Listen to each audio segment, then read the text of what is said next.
We are connected to mine sites, to methods of production, and repercussions of our thirst for natural resources. Durante Thema Thema. My name is Thema. I am an interdisciplinary artist working mainly in sculpture and installation, but really drawing on whatever medium speaks to my concept. I make artwork that connects materials to mine sites and bodies to the land.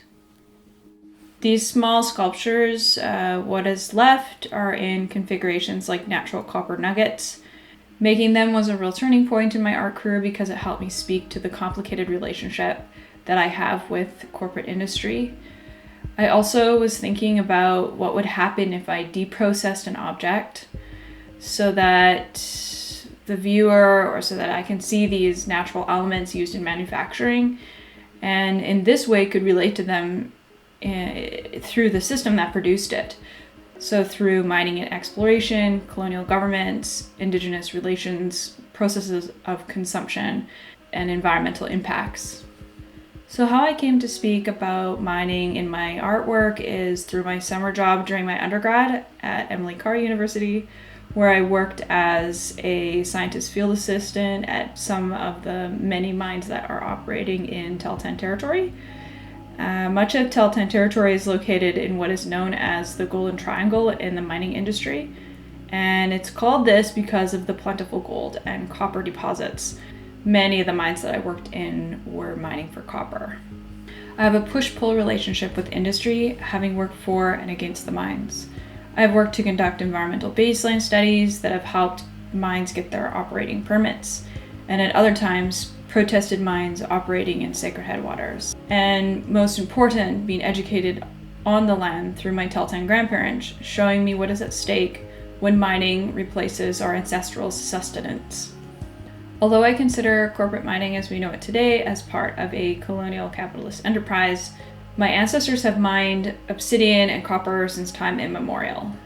What I am thinking about in my art is that contemporary ore derived from indigenous territory is transported elsewhere to be refined, transformed, used, and touched. And I imagine refining an everyday object to its core material.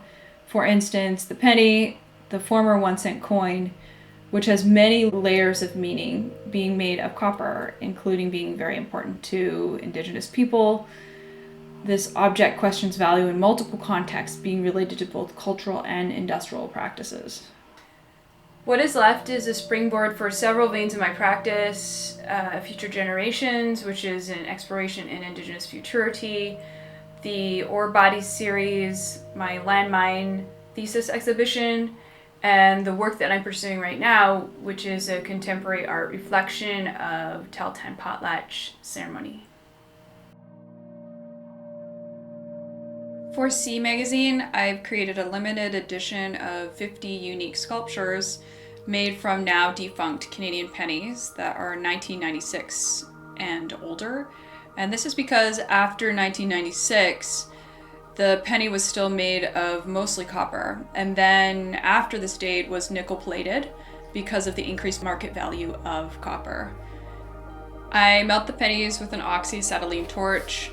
I have them sandblasted, and then hand sand and burnish them to shine and clean the sculptures. Each work is then kept in a black acrylic box that is also a plinth for the work.